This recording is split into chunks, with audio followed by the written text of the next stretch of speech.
Hey guys, what up? Sorry about the hair. I just got out of the shower and decided to spike it up for a change. But in this video, I'm going to be discussing what to expect at the September 2010 iPod event and what products we will probably see, what products will be likely, and what will be unlikely to see at the conference in September. Now, most of you guys know that every September, Apple refreshes their iPod line as well as a few other extra products just to up all of their products for the holiday season. And again, as I already said before, I'm going to discuss what to expect at the 2010 September event. Now, the information I'm going to be discussing in the video comes from a few different sources. One of them being Kevin Rose, his YouTube channel will be in the description, is a very popular rumor maker who actually has been right a lot of times. And another one is Bloomberg, which actually is a very reliable source. It's one of the companies in New York that knows what they're talking about. And I'm just going to be explaining some of my general thoughts as well.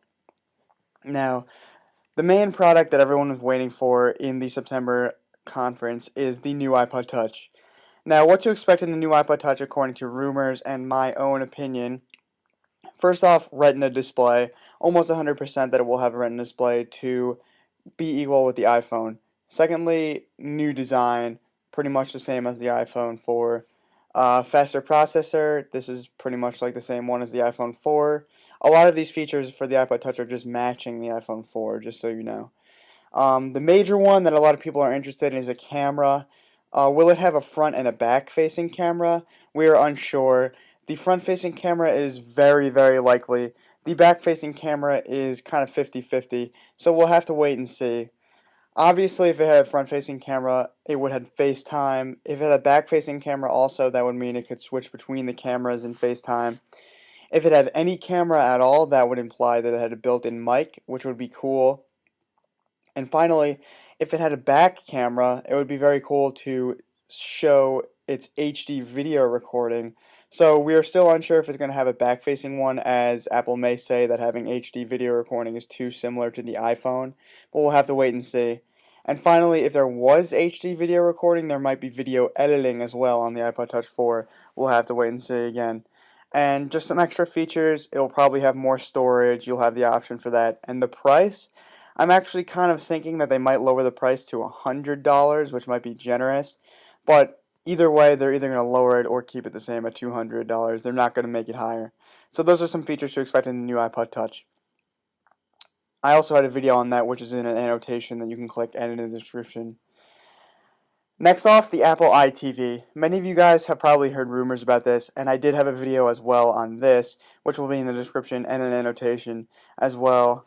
And essentially, what Kevin Rose has said about the Apple iTV is it will be iOS powered, so you'll be able to have App Store applications on it.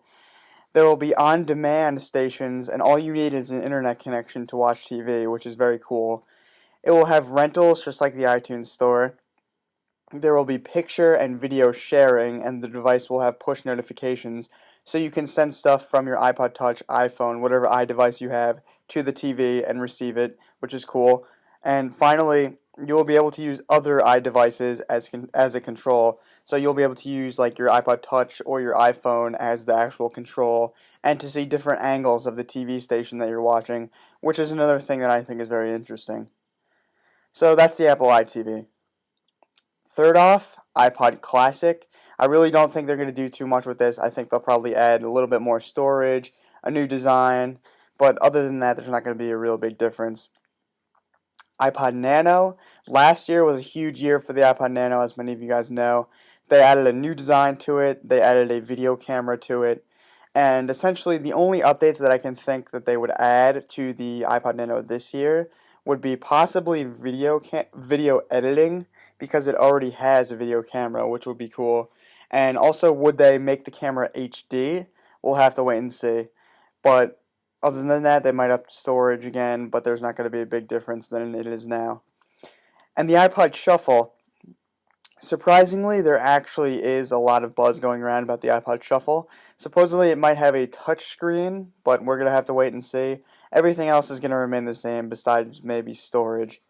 But those five things are all going to be updated no matter what. I highly think the number one thing I think is going to be released is a new iPod Touch with many new features. Then the Apple iTV. then the iPod Shuffle, as it seems, and then the iPod Nano and iPod Classic will only have minor updates. Some possible things that we might see at the conference would be a new iPad, which I would really be interested in buying if they actually came out. Supposedly, it is supposed to have a 7-inch screen, a retina display, a front-facing camera, and possibly a back-facing camera, which would also imply FaceTime and a built-in mic, more storage, and they are actually thinking about lowering the price. Now, all of that is based off of rumors, just as a lot of the information I'm discussing in this video is, but hopefully we see that, as I would definitely buy it, and I am greatly looking forward to the next iPad because I'm definitely buying it.